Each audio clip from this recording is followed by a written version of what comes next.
Vidas negras importam. Texto 8. Estela do patrocínio.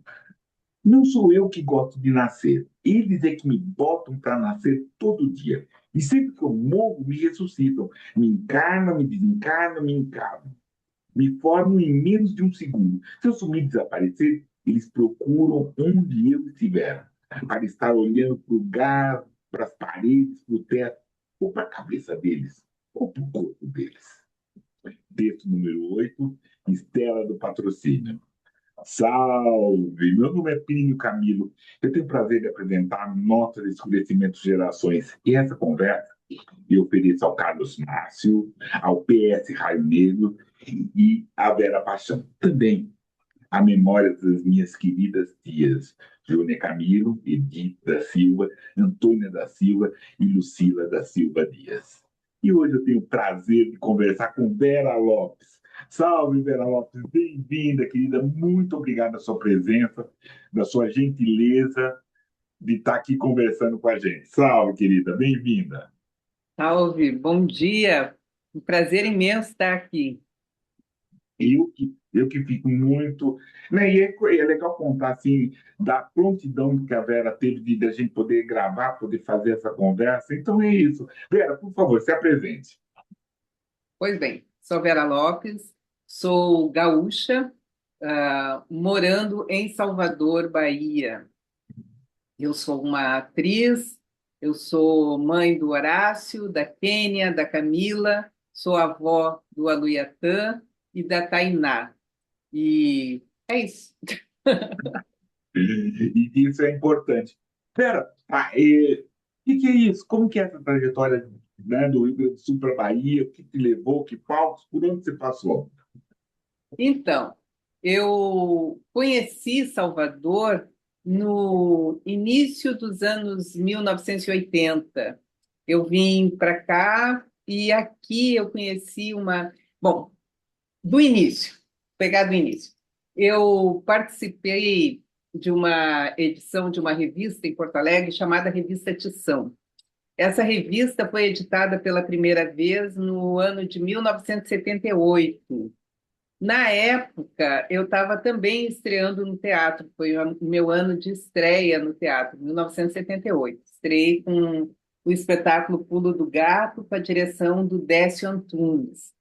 E nesse período eu conheci o pessoal que estava editando a revista Edição. A Tição, no início, ela era formada por muitos jovens, né, a maioria jornalistas, mas entre eles tinha professor, um dos professores era o Oliveira Silveira, tinha sociólogos, sociólogas, e eu não tinha nenhuma formação nessa área. Aí eu fiquei fazendo parte da secretaria da revista Tição. E a gente começou a receber correspondências, e uma das correspondências que a gente recebeu foi de um jovem baiano chamado Luiz Orlando da Silva. E o Luiz Orlando se ofereceu para distribuir a revista em Salvador. Então, a gente mandou a revista para ele, ele, né, fez a distribuição em Salvador, e quando eu vim para Salvador, no ano de 1980, eu conheci o Luiz Orlando e fui trabalhar com ele, né? Ele trabalhava com cinema, já trabalhava com cinema, e eu fui trabalhar junto com ele. Na época tinha um festival de cinema acontecendo aqui, e eu fui trabalhar com ele nesse festival, fiquei aqui um tempo. Depois eu fiquei grávida do meu primeiro filho, do Horácio, e aí voltei para Porto Alegre. Voltei para ficar, a família, aquela rede, né, de proteção quando a gente está grávida, quando vai nascer uma criança. Mas não perdi o vínculo com Salvador, continuei vindo todos os anos para cá. Luiz Orlando sempre nos recebeu e a gente tinha uma troca. Luiz Orlando fazia uma coisa que é fantástica. Luiz Orlando fazia distribuição de filmes negros feitos por pessoas negras, né? Já naquela época, não era só filmes, mas ele trabalhava muito com cineclube, ele era um cineclubista. Então, durante todo esse tempo, a gente trocava, assim, eu vinha no verão para cá, normalmente ele ia no inverno, e cada vez que ele ia, ele levava uma bolsa cheia de filmes, né? E aí a gente fazia mostra de filmes lá em Porto Alegre. E eu sempre vinha no verão para cá. Meus filhos vinham junto, né? No início eu tinha só o Horácio, depois veio a Kênia, depois veio a Camila. E eles sempre vieram, já virou hábito, assim, né? As férias de verão eram em Salvador. E minha filha Camila, quando cresceu, o desejo dela era morar em Salvador, e aí ela mudou para cá, né? Ela veio morar em Salvador, ela veio em 2010, 2010 ela se mudou, e 3 anos depois eu vim para ficar um pouco com ela, e aí o meu trabalho permitia, o meu outro trabalho permitia, né, que eu viajasse, eu consegui uma transferência para cá, e a ideia era ficar 1 ano, 2 anos por aqui, e estou até hoje, já estou desde 2012 morando em Salvador, mas sem perder o vínculo com Porto Alegre, né? Porque o grupo de teatro que eu faço parte é lá em Porto Alegre, a gente está num momento de pausa reflexiva, que eu gosto de falar, mas a minha ligação é muito forte com o Caixa Preta, que é o grupo de teatro de lá, com as pessoas do Caixa Preta, com o Gessé, que é o diretor, né, do Caixa, e também tem dirigido trabalhos que eu tenho feito o roteiro. Então é isso, a minha ligação com Porto Alegre é muito forte, né? Mas eu estou aqui nessa cidade encantadora que é Salvador. Querida, bom, você já levantou a bola, abriu essa caixa. Fala sobre esse teatro Caixa Preta para gente, por favor, que é uma experiência importante dessa questão, mais essa experiência do teatro negro. Fale para gente dessa gênese, dessa construção e dessas interações, por favor. Então, o Caixa Preta, a gente Porto Alegre, né? Rio Grande do Sul. Rio Grande do Sul é o contrário da Bahia, nós somos minoria absoluta, né? Eu não tenho o percentual exato, o atual, da população negra no Rio Grande do Sul. Mas até bem pouco tempo atrás, nós éramos no Rio Grande do Sul aproximadamente 14% da população e em Porto Alegre aproximadamente 20% da população, o que nos faz, né, ser essa minoria absoluta, o contrário daqui, o contrário de Salvador, que é mais de 80% da população é negra, né? Bom, o fato de nós sermos minoria faz com que a gente se aproxime muito, faz com que a gente fique mais juntos e juntas para um fortalecimento e para o enfrentamento que é necessário, que é diário, que é constante, né? E aí a gente fazer teatro e escrever para teatro é algo que faz parte da história nossa, né? Da história de pessoas negras, né?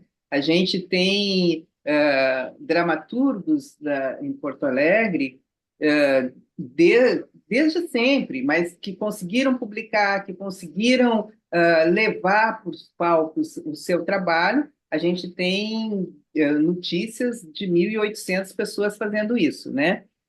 E então, é, Que era um desses atores negros. isso tem publicação, tem texto dele, né, encenado, ele encenou, outras pessoas ensinaram, né, e tem muito trabalho, muita pesquisa sobre a produção dele. E esse fazer teatro, as pessoas sempre fizeram, nós, pessoas negras, sempre fizemos teatro, sempre, né? Desde sempre. E em Porto Alegre a gente teve alguns grupos, assim, né? Porto Alegre tem um histórico de clubes sociais negros, né? Então, a gente tem hoje, ainda atuando, nós temos o Floresta Aurora, nós temos o 6 de Maio, nós temos o 13 de Maio, nós temos a Floresta Montenegrina, e tem outros. Mas o Floresta mesmo, Floresta Aurora, ele tem mais de 150 anos de legalizado, porque, né, se ele legalizou eu não vou lembrar o ano, mas, né, legalizou e para ele chegar a essa legalização, ele já tinha um tempo de história, né? E dentro desse clube social negro, tinha os grupos de teatro. E tinha também, tinha e tem o Prontidão, que tem mais de 150 anos também de existência ininterruptas, né? Eles continuam em atividade. E dentro desses clubes sociais, tinham os grupos de teatro. Então, quando o Caixa Preta vem em 2002, não é, a gente não está iniciando a roda, né? A gente está seguindo o que já era feito, que já vinha sendo feito. E numa conversa com o Gessé, com o Márcio, surgiu a vontade, né? Tinha essa vontade de se montar um espetáculo com autoria negra, porque uma das coisas que a gente ouvia muito é não temos atores negros, não temos atrizes negras. Eu fui chamada para fazer uma trabalhar num filme e o que eu ouvi assim, uma dificuldade imensa porque nós não temos, né? Não temos atores, não temos atrizes, não conhecemos atores, não conhecemos atrizes, diferente, né? E aí surgiu a ideia então da gente montar um espetáculo aonde toda a cadeia fosse negra, né? Diretor, autor, atrizes, atores, cenógrafos, fotografia, iluminação, né? Então a gente tinha, essa era uma resposta nossa. Nós existimos e nós temos trabalhadores em todas as áreas. Então, o Caixa Preta surge com essa proposta, né? De trazer essas pessoas, de botar na cena. E aí a gente estreia com o texto do CUT, o Transegum, né? A gente estreia em 2002 com o Transegum e, e foi assim algo fantástico, porque quando a gente estreia com um trabalho super bonito, assim, né? A fotógrafa é a Irene Santos, ela que faz as fotos, e aí a gente vem, ó, nós somos inúmeros, né? A gente tem muita gente, né? E aqui está Pucci, Gessé, o diretor musical, o figurinista, enfim, temos pessoas negras em todas as áreas. E com essa estreia, quando a gente faz a divulgação da estreia desse trabalho, a gente vai fazer a divulgação dentro dos clubes sociais negros, a gente vai para os clubes sociais negros, né? E o povo desses clubes responderam super bem. A gente não tinha nenhuma, mas não teve nenhuma apresentação que a gente não tivesse, no mínimo, 50% da plateia formada por pessoas negras, né? Aí já foi um boom, assim, né? Quem são esses negros que estão fazendo essa barulhada toda, que estão fazendo tudo isso, né? Aí a gente vem com outro espetáculo que foi o Hamlet, né? A gente estreia o Hamlet, e o Hamlet, quando a gente faz o nosso trabalho, quando a gente pensa no trabalho, na concepção toda, a gente pensa também no material de divulgação, né?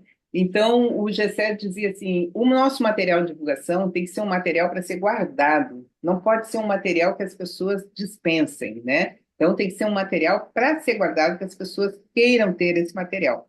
Então, quando a gente vem com o Hamlet, a gente traz uma revista, a gente estreia com uma revista, e nessa revista a gente vai ter uma série, tem, né, quem trabalha, mas a gente tem texto, e tem um texto primoroso nessa revista, que é um texto do Oliveira Silveira, né, que é Negros e Teatro. E aí o Oliveira faz ele faz esse resgate, assim, né, dos grupos de teatros negros que fizeram história e fizeram teatro em Porto Alegre. Então, o Caixa Preta vem, e quando a gente estreia com o o Transegum não, com o Hamlet o Hamlet sincrético, né? A gente usa todo o texto do Shakespeare, a gente não muda o texto, a gente usa o texto do Shakespeare. Só que a gente sincretiza com as nossas histórias, né? Então, o Hamlet vai ser sincretizado com o Xangô. o Cláudios vai ser o Zé Pilintra, e assim a gente vai indo, né? A Gertrudes é Iemanjá. E a gente vai trabalhando com todas, né? E o espetáculo ele foi ambientado no Hospital Psiquiátrico de São Pedro, lá em Porto Alegre. O Hospital Psiquiátrico São Pedro é um. A gente tem duas coisas em Porto Alegre. A gente tem o principal, o Hospital Psiquiátrico é São Pedro, e o Teatro Municipal, o principal teatro de Porto Alegre, é São Pedro também.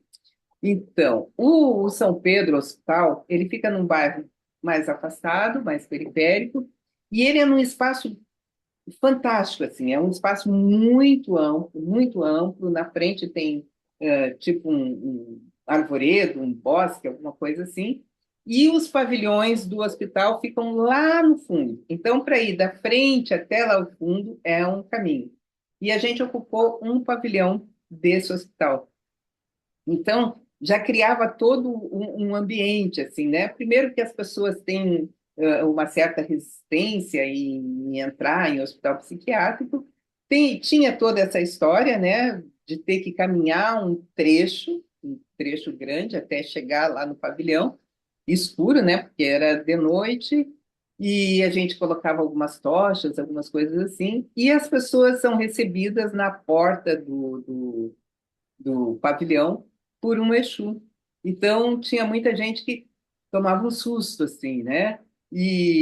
Enfim, a gente criou um movimento muito grande em Porto Alegre, muito grande, e chegou um ponto das apresentações do Hamlet que a gente tinha que distribuir senha, porque não tinha como colocar aquela quantidade de pessoas para assistirem o espetáculo. O espetáculo realmente foi uma mudança muito grande na cena teatral em Porto Alegre.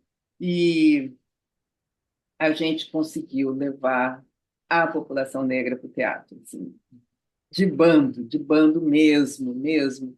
Nós ficamos mais de 5 anos em cartaz, a gente ganhou muitos prêmios, a gente viajou, a gente foi para fora do país, a gente viajou para dentro do país.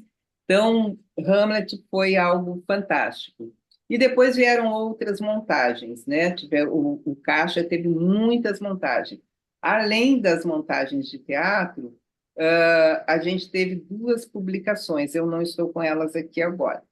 A gente publicou a revista Matriz. Nessa revista, a gente traz textos de diferentes autores, né? Diferentes pessoas negras, né? Atuantes. E um dos textos que tem nessa revista é o do Pucci, Quem Tem Medo da Palavra Negro. Foi a primeira publicação desse texto na revista Matriz. Depois a gente publicou o livro Hamlet Sincrético, Um Teatro Negro. Nesse livro a gente traz textos dos atores e das atrizes, né, do espetáculo. O Gessé faz uma descrição da montagem, como é que foi essa montagem, e a gente tem diversas críticas, né? Tem pessoas que escreveram sobre, e também pessoas que trabalharam academicamente com o nosso texto. Então, a gente tem artigos, né, de algumas dissertações, e tem artigos de algumas teses também. Então, o livro está um livro muito bacana, e esse livro a gente lançou em 2013, e para o próximo ano, 27, eu acho que a gente está lançando um outro livro que aí vem com os 20 e poucos anos, 25 anos do Caixa Preta, em Porto Alegre, Rio Grande do Sul. Não, isso é extremamente importante, essa história. Eu tive o prazer de já conhecer, mas eu acho interessante que a gente está dividindo, está multiplicando, perdão, está multiplicando essa ideia, porque essa história é importante. Esse é o objetivo do programa, a gente trazer esses conhecimentos, trazer essas histórias, né? Fazer essas descobertas, né? E saber que aquela questão do negro único não tem, porque tem muitas fazendo. Tá descoberto, tá encoberto, sim. E, querida, e isso que você falou, o que é você escrever? O que é você como roteirista, dramaturgo? Como que, como que é a famosa? Como é esse molho? Então, eu acho que a gente só se torna o que nos dá a experiência naquilo que a gente faz é o fazer. A gente precisa ter a possibilidade de fazer para poder dizer que tem um certo conhecimento, né, daquilo que tu faz. Bom, se para as montagens teatrais, ainda mais montagem de grupo, que a gente trabalha com muita gente, a gente tem uma certa dificuldade de trânsito, de viajar, de andar com espetáculo. Televisão, agora a gente tem digamos, um cenário mais favorável para as pessoas negras, né? Mas há alguns anos atrás esse cenário não era nada favorável. Cinema da mesma forma. Então a gente precisa criar espaços para continuar trabalhando. E uma das coisas que eu comecei a pensar em fazer era trabalhar com poesia, porque eu tive o privilégio, a honra de conviver com muitos poetas, né? E um poeta assim muito próximo mesmo, foi o Oliveira Silveira, né? Que era uma pessoa do nosso convívio pessoal, assim, né? O Oliveira era uma pessoa muito acessível e muito próximo da gente. E um poeta fantástico, né? Eu sempre fui apaixonada pela poesia do Oliveira. Tive a honra também de conviver de perto, um pouco perto, com o Cuti, pai dos meus filhos, e do meu filho e das minhas filhas, é também um poeta, Paulo Ricardo de Moraes. Então, eu tive essa convivência, né, de perto, assim, com essas pessoas. E o Oliveira, ele fazia em Porto Alegre umas rodas de poesia no mercado público. Então a gente se reunia aos sábados de tarde, ia para lá e lia poesia. E nessa da gente ir, de ler poesia, apareceu um ator lá lendo, falando poesia, Cirmar Antunes. Eu fiquei apaixonada pela forma como Cirmar falava poesia, né? E desde então eu fui ficando muito próxima do Cirmar. E aí a gente começou a falar poemas juntos, né? A gente iniciou falando poemas do Oliveira, né? Então era tipo resposta, né? Ele falava um poema, eu falava outro, ele falava um poema, eu falava outro. E isso era uma coisa muito legal, assim. E a partir daí eu comecei a pensar em montar espetáculos com poesia, uma forma diferente da gente falar o poema. E no início, assim, eu comecei a pensar, bom, vamos falar sobre o negro na poesia. Então, pegava poemas de diferentes autores, negros e negras, e pegava também músicas de diferentes compositores negros e negras. E comecei a montar, então, os recitais poéticos musicais, né? E inicialmente foi dessa forma, ou a mulher na poesia, o negro na poesia, foi indo, até que eu comecei a mirar num autor. Então, vamos pegar um autor, vamos aprofundar na obra desse autor, dessa autora, e vamos levar para o público esses espetáculos. E aí a gente levou como espetáculo, né? A gente pensava figurino, pensava na iluminação, então, tudo que tinha, né, tudo que eu tinha, né, que trouxe comigo do teatro, a gente começou a colocar dentro dos recitais poéticos musicais. Então, a gente trabalhou com a obra do Solano Trindade, trabalhamos com a obra do Oliveira Silveira, né? A gente montou o Tuk-Tuk, que é um espetáculo com a obra do Oliveira, e com poemas do Oliveira musicado por pessoas lá de Porto Alegre, né? A Pamela Amaro musicou, enfim. A gente montou esse espetáculo e foi um espetáculo muito lindo e deu para viajar pelo Rio Grande do Sul todo com esse espetáculo Tuk-Tuk. E em Porto Alegre tem uma feira do livro, que é uma feira tradicional, assim, muito antiga, né? E nessa feira, essa feira acontece numa praça no centro de Porto Alegre, na Praça da Alfândega. Então ela toma a praça toda.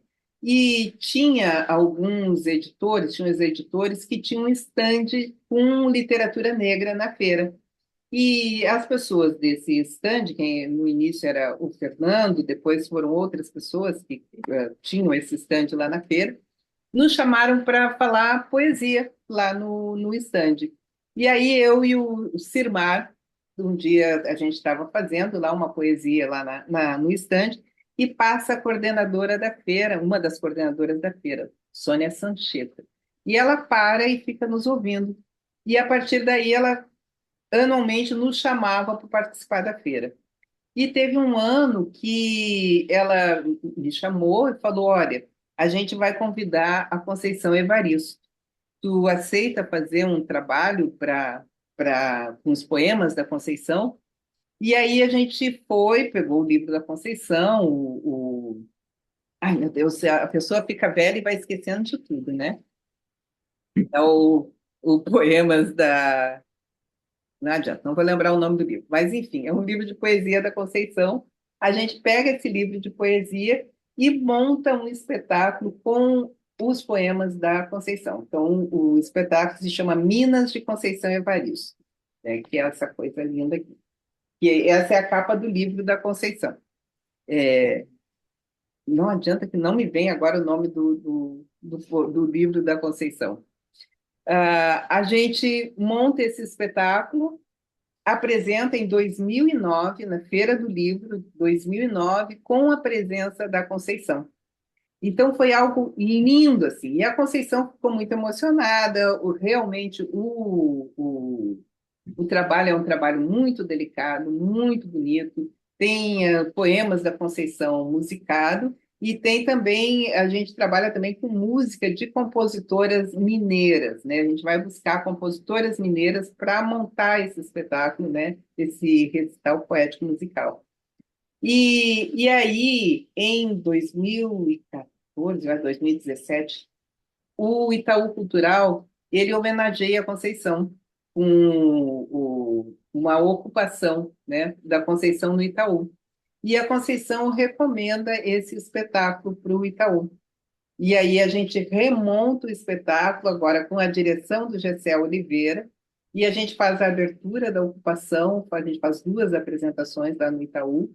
Então, esse espetáculo é um espetáculo que me deu muito prazer em montar esse roteiro, montar, pesquisar as músicas, como eu me dou com ah, pessoas de Minas, né? Então, fiquei conversando com na época a gente tinha a livraria Sobá, que era uma livraria itinerante, né, lá de Minas, e as meninas da Sobá me passaram muitas compositoras mineiras que eu não conhecia, né? Então deu para montar um recital super bonito, super delicado, assim. A Conceição tem um poema que ela fala dos quiabos babentos de Minas, então aquela coisa assim, né? E eu acho que esse recital ele traz isso, assim, essa coisa linda da poesia da Conceição, né, que é uma poesia delicada e contundente, né, e com músicas de compositoras mineiras assim que deixam esse nosso trabalho muito, muito, muito gostoso.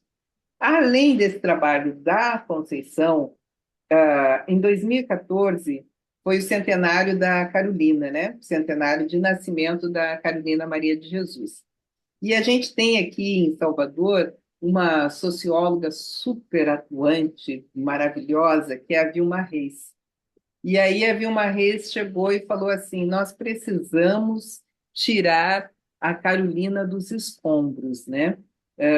A gente tem que trazer a Carolina para a superfície.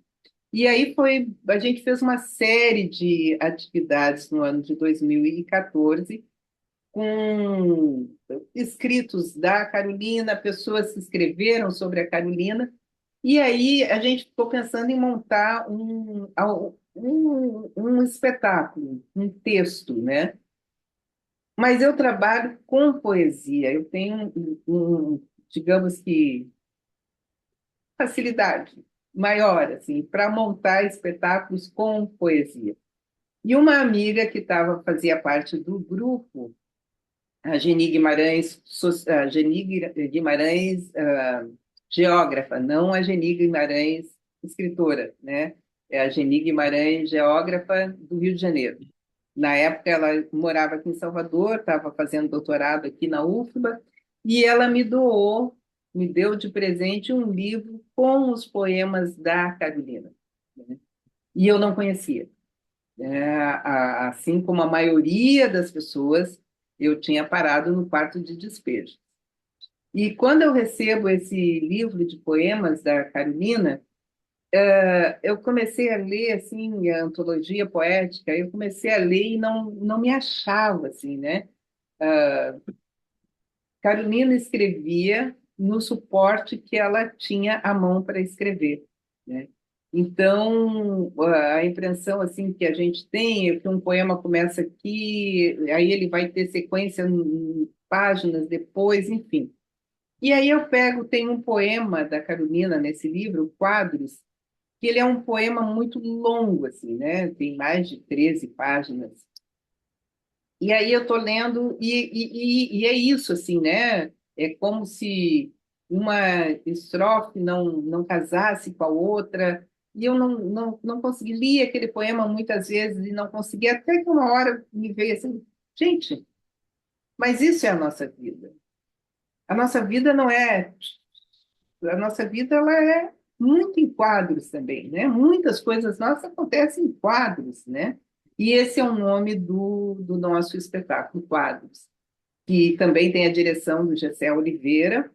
É um espetáculo muito lindo, com poemas da Carolina, poemas musicados pela Emily Lapa e pela Pamela Amaro, e é também um recital poético musical.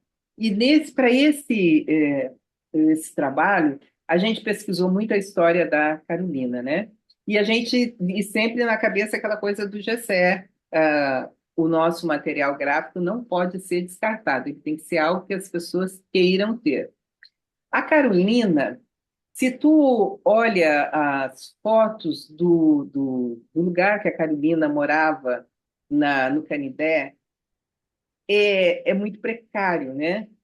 Mas se tu olha para a foto, tu vai ver assim uma prateleira onde ela guardava panelas e pratos. A prateleira, ela tem um guardanapo assim, né, recortado.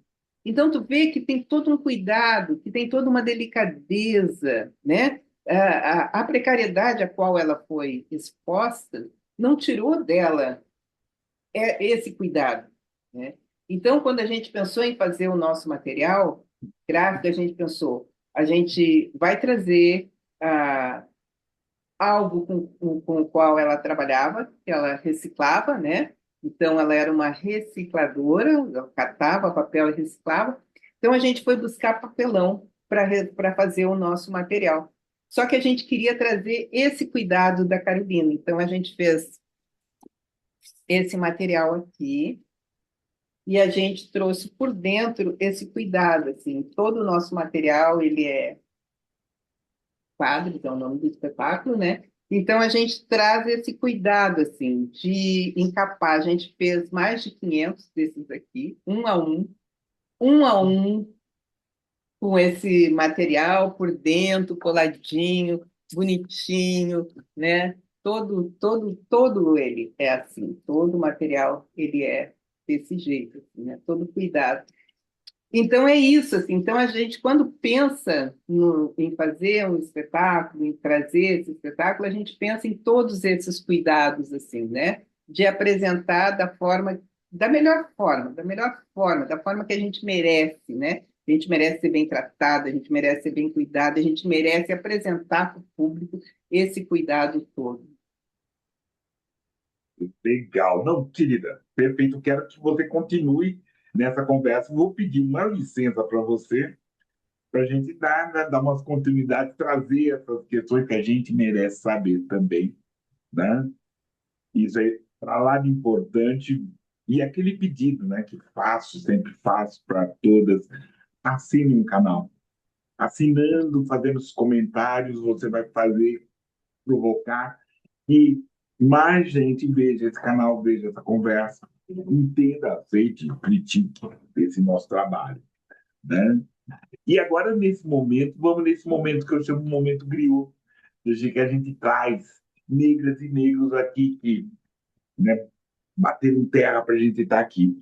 E aí, em cima desse assunto, eu trouxe Teresa Santos, que é nascida no Rio de Janeiro, em 1930, filha de funcionários públicos, né? E ela cresceu sobre esse incentivo político paterno forte. E a mãe também, enfermeira, ingressou na Faculdade de Filosofia do Rio de Janeiro, se aproximou da UNE, né, e da Juventude Comunista, iniciando sua atuação no teatro de rua e na militância partidária pelo PCB. Na década de 60, dividia entre as telas e os palcos. Todo premiado do filme Orfeu Negro, e na TV Tupi, né, sim, também, né, trabalhou, se engajou no trabalho na Mangueira e fundou também na Mangueira o Departamento Feminino e Cultural, coordenando espaço de alfabetização. Esse trabalho que muitas e muitos e Bério estava falando que a gente não é só escrever, é fazer que outros também leiam, que estejam junto com a gente. Integrou o Teatro Experimental do Negro e fundou o Centro de Cultura e de Arte Negra, SECAM. Isso é muito. E com o Eduardo Oliveira, que depois do Eduardo Oliveira, né, ensinou a peça. E agora, o que faremos? Então, é bem interessante toda essa trajetória, né? Que a Teresa fez esse trabalho forte em determinado momento, foi para fora, foi para Angola, fez todo um trabalho, né? Lá em Angola, Cabo Verde, Bissau, voltou ao Brasil, né? Depois de uma luta também lá, para voltar, né? Foi a primeira mulher negra, né, que com Sueli Carneiro, né, fez um trabalho da condição feminina aqui em São Paulo, muito importante. Esse trabalho formulou atuações, participou de coletivo de mulheres negras, fez várias, né? Aconteceu, criou, multiplicou, né? Em uma entrevista dela, ela analisou o matriarcado africano em contraposição à solidão e à exploração da mulher negra na colônia, no Brasil, defendendo a tese que a ancestralidade familiar pré-existia e a tentativa colonial de diminuição dos corpos negros, que é, né, aquela questão do direito do homem, direito do nome. Né? Teresa Santos é questões importantes para a gente poder descrever e conviver. E a Vera tem uma história também, né, dessa história da Teresa para, né, escurecer para a gente, querida. Sim, a Teresa faz parte de dois momentos muito importantes da nossa vida. Teresa, no ano de 1983, final de 83, início de 84, em Porto Alegre, a gente fez um ciclo de leituras dramáticas com autores negros e negras, né? E encerrando esse ciclo, a gente encerra o ciclo com a Teresa Santos, com o texto da Teresa Santos. E agora falamos nós. Isso lá na década de 1980, lá no início, né? 83. E a gente consegue levar a Teresa, que estava voltando, né? Fazia pouco tempo que a Teresa tinha voltado. Então a gente leva a Teresa para Porto Alegre, a gente faz a leitura com a presença dela, a gente tem um material legal assim de fotos, né, com ela participando. E agora a minha filha Camila, Camila de Moraes, ela é uma cineasta e também uma distribuidora de filmes. E ela está distribuindo o filme da Gal Souza, Malunga, né? E esse filme ele pode ser assistido no Tela Brasil, que está no ar, né? Então, para nós é uma alegria muito grande saber que esse filme, que o Malunga, está no Tela Brasil e que vai permitir que um número maior de pessoas tenham essa proximidade com a Teresa, né? Conheçam um pouco mais dessa militante negra, dessa escritora, dessa dramaturga, dessa militante aguerrida que foi a Teresa Santos. Com certeza, que incomodou, incomodou muito. E aí, se eu não deixei bem escuro, ela fez todo esse trabalho na Angola, lá foi presa, fez greve de fome, lutou para se voltar, né? E essa ação que deram a par e outros que fizeram foi forma de amparar ela nessa volta. Depois, nessa parceria com a Sueli Carneiro aqui em São Paulo, o Conselho da Condição Feminina. Então, é importante, foi importante isso.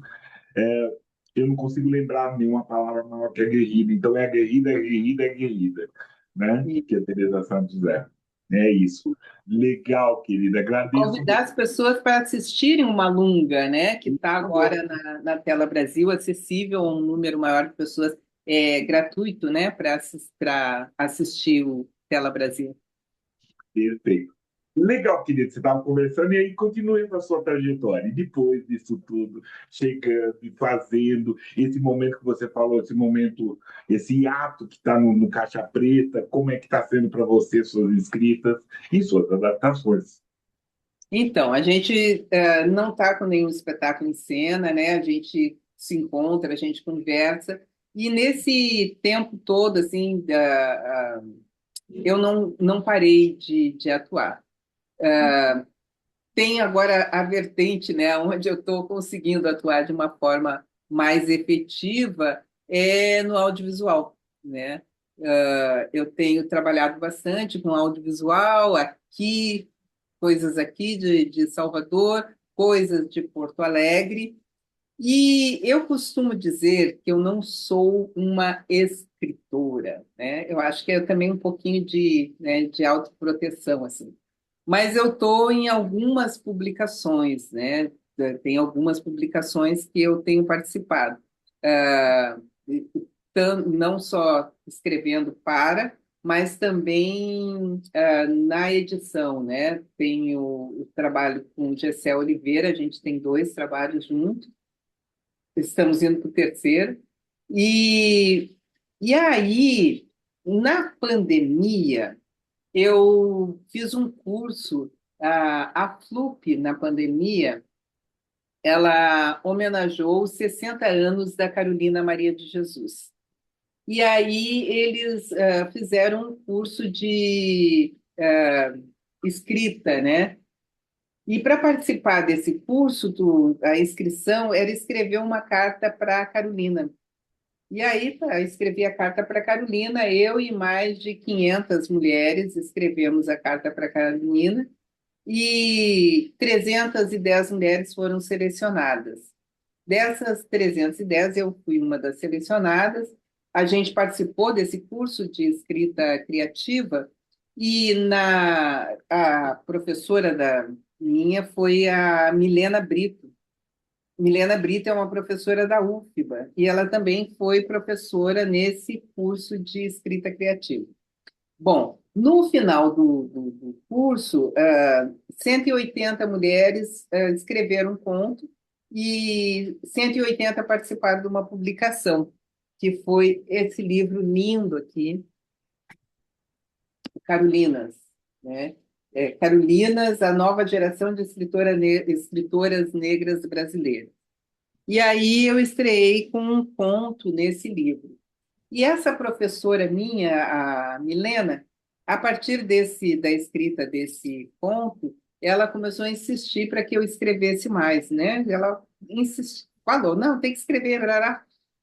E aí né? Bora então, bora escrever.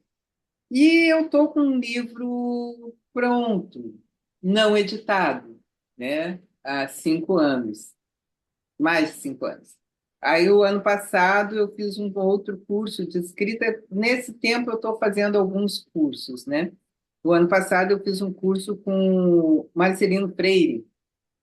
E aí, a gente apresenta. Nesse curso com o Marcelino Freire, foi algo aconteceu algo fantástico, assim. Entre os trabalhos que a gente tinha que fazer, ele dava alguns autores e autoras para a gente pesquisar.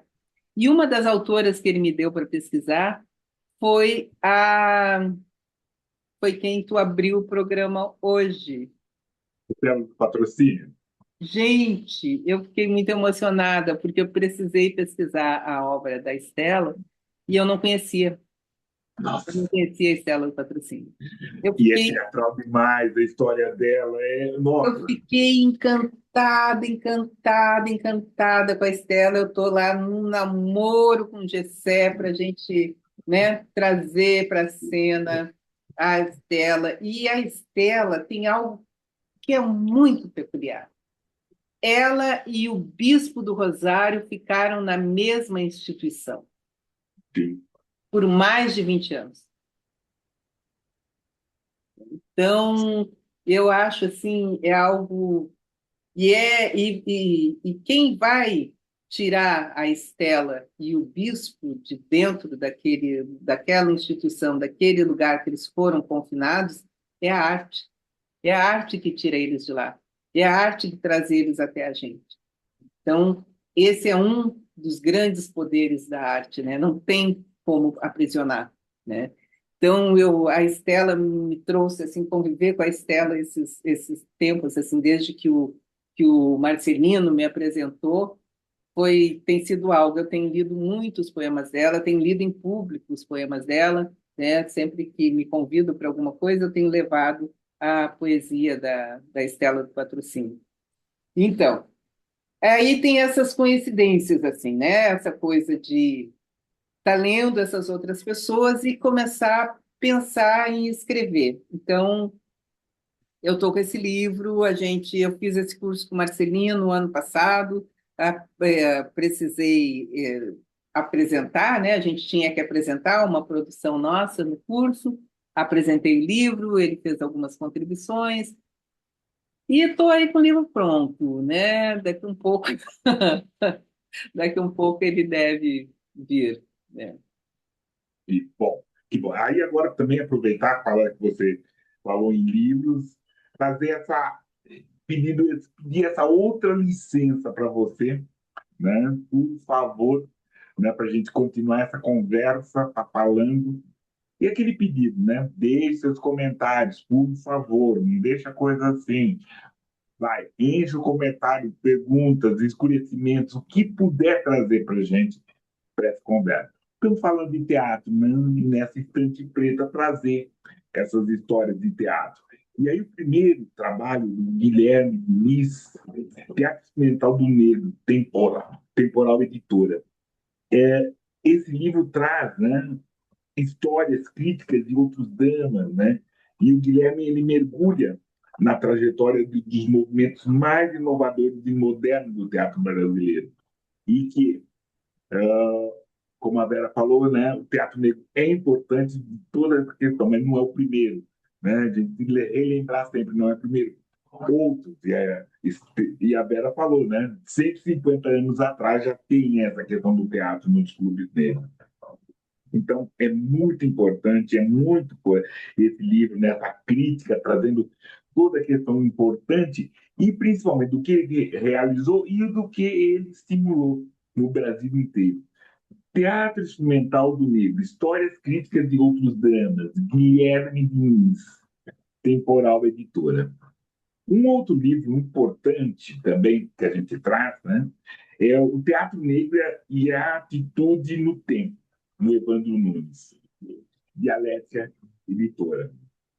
Esse livro ele mergulha nas raízes históricas e culturais da presença negra nos palcos brasileiros, que isso é importante, né?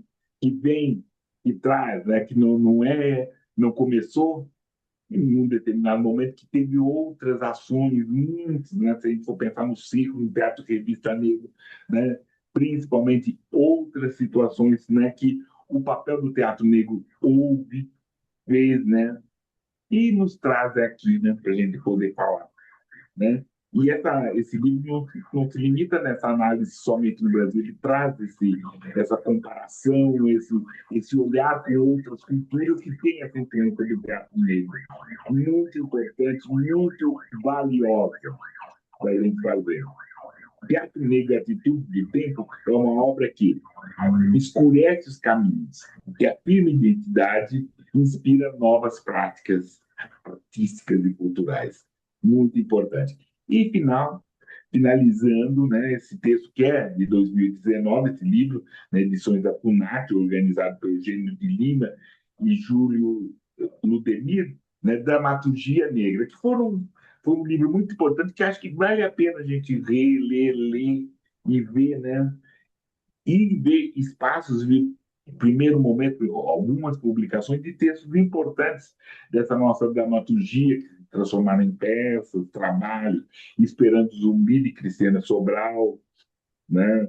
O trabalho do Farinha com Açúcar sobre a substância dos meninos homens, de Gerardo de Oliveira, o recital número 3, né, figurações da Leda Martins, Maria Martins. Esse trabalho, esse livro é um livro de consulta, é um livro de deleite, é um livro de a gente estudar e saber, né? E é isso, né? Assine o canal. Tem outras indicações, Vera, de livros também sobre dramaturgia, coisas interessantes? Sim, eu vou, né, puxar a brasa para o nosso assado. Por favor. Tenho Medo de Monólogo e Uma Farsa de Dois Gumes, do Kut, no Ah, qual eu tenho a honra de ser coautora do texto Tenho Medo de Monólogo. Então, convido as esse, pessoas também a conhecerem esse livro. esse livro é extremamente importante, né? Eu já, né, entreguei para a Vera que eu tenho essa vontade de ver montado e instigo várias atrizes a fazer essa montagem. Eu acho que vale a pena, é bem interessante isso, necessário mesmo. E é isso, né? E é esse olhar para a gente. Então, Vera, e agora? Para onde caminha? Para onde você está falando dessa questão das escritas, está na questão das publicações? Para onde está caminhando essa sua ação, essa sua escrita, esse seu, esses Então, traços?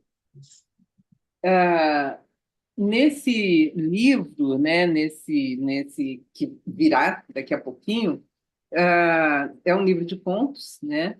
E ele está dividido em três capítulos, três partes, digamos assim. A primeira parte as personagens, todas as personagens do livro são mulheres, né? São todas.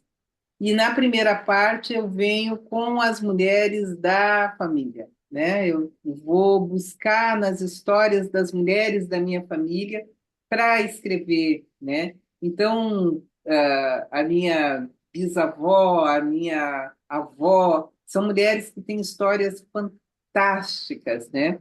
E aí eu trago um pouco dessas histórias.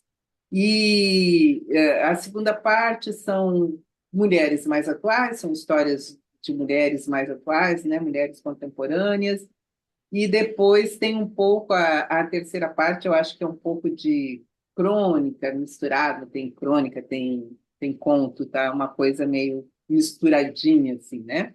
E para cada início de cada parte tem um poema, né? Me arrisquei a escrever um poema para iniciar cada uma dessas partes, assim. Então, estamos aí, assim, né? Tem contos interessantes, tem um conto que eu gosto muito, que é Nunca Mais Serviços Leves, né? Que são as histórias nossas, assim. Eu não sei se a gente tem tempo, mas se tiver tempo, Temos, temos, eu temos. leio esse conto. Acho que dá uns 3, 4 minutos. Não, seu tempo, querida, por favor. Então eu vou ler, deixa eu achar aqui. Nunca Mais Serviços Leves. Estava no pátio com a avó. Há pouco haviam mudado para aquele residencial recém-inaugurado, formado por um conjunto de casas construídas com nova tecnologia. Não eram casas de alvenaria, tampouco de madeira. Aglomerado. No início, ao que lembrava, o lugar era bem bonito. As casas pintadas de branco e colorido eram distribuídas em passarelas, cercadas por muros baixos e grama verde, verdinha, na frente, ao redor dos muros. Na esquina da primeira passarela, a casa de sua família, linda, branca e amarela.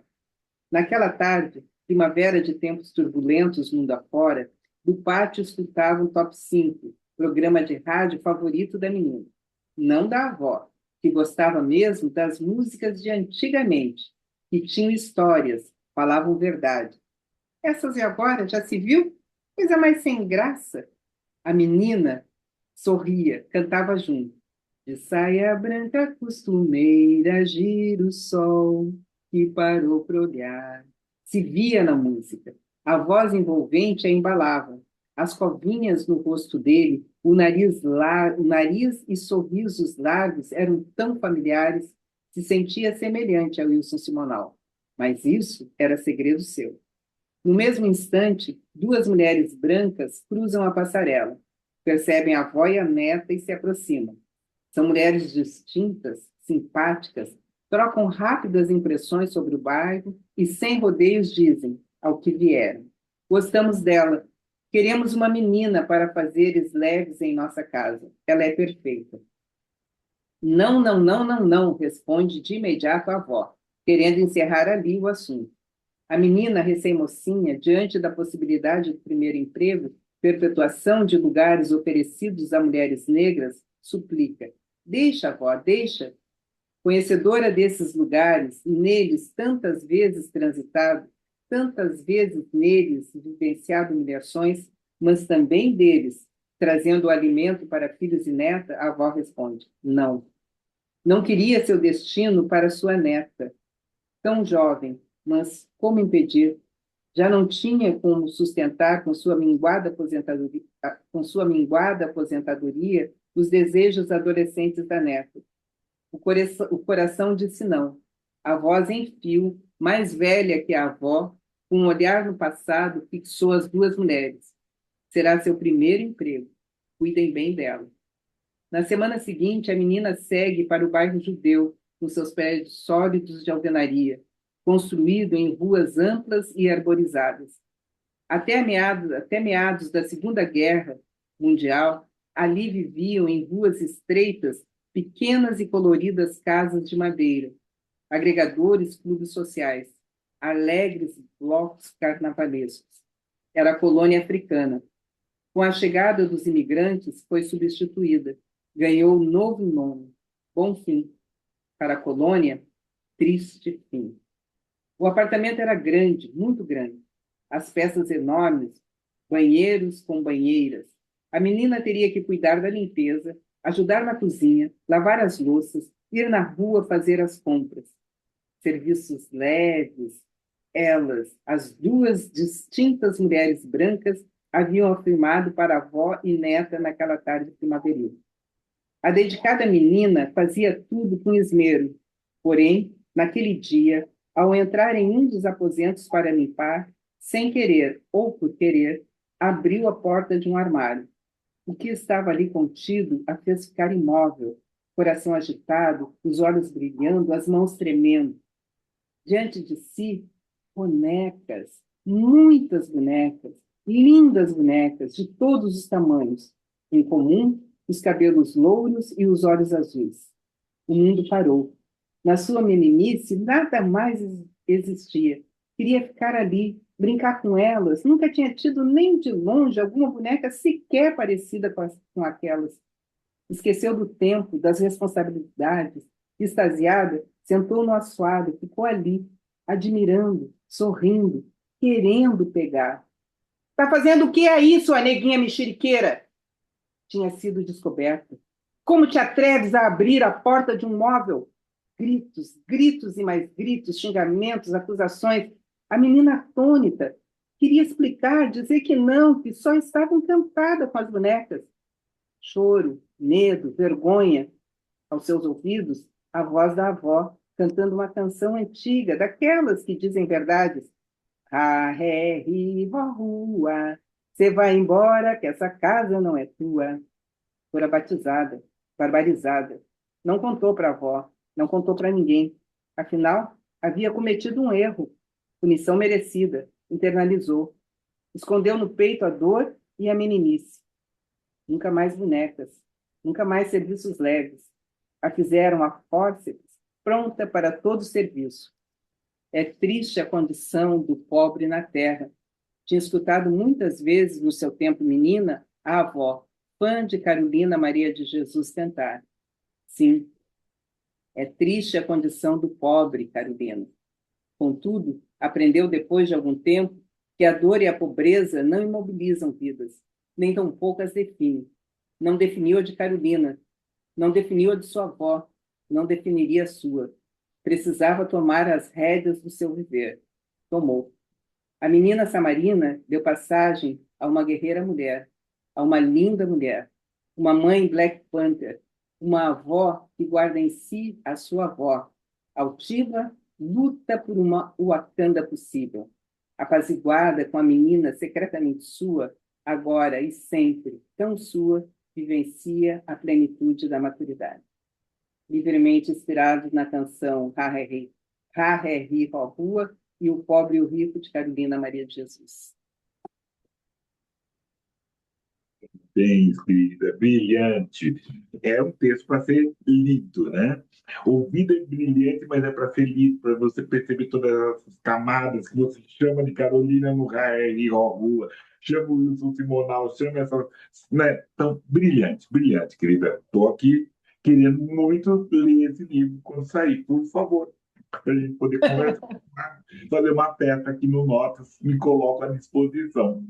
E aí, assim, terminando, né, aquele momento que a gente está, sugestões para ver no canal aqui, lembrar o momento da pandemia, né? O Ronaldo Fernandes, que ele fez essa gentil conversa, produtiva conversa, como a Vera está nos fazendo agora, né? Vejam, tá tudo escrito. E é isso, Vera. Quero agradecer muito sua gentileza, querida, né?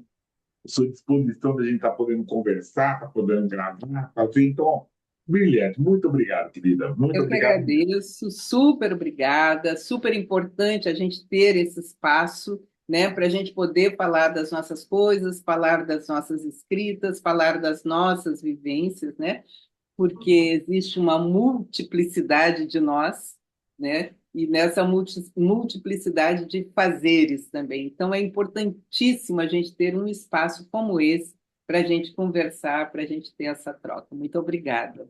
Eu que agradeço, agradeço a todas e todos aqui. Assine o canal, vamos lá seguir a Vera, ver. Começar a cutucar a Vera para logo ela colocar esse livro assim na roda, para a gente poder ler, fazer essas críticas. Vera, muito obrigado, querida. Agradeço muito. Até. Obrigada. Tchau. Tchau.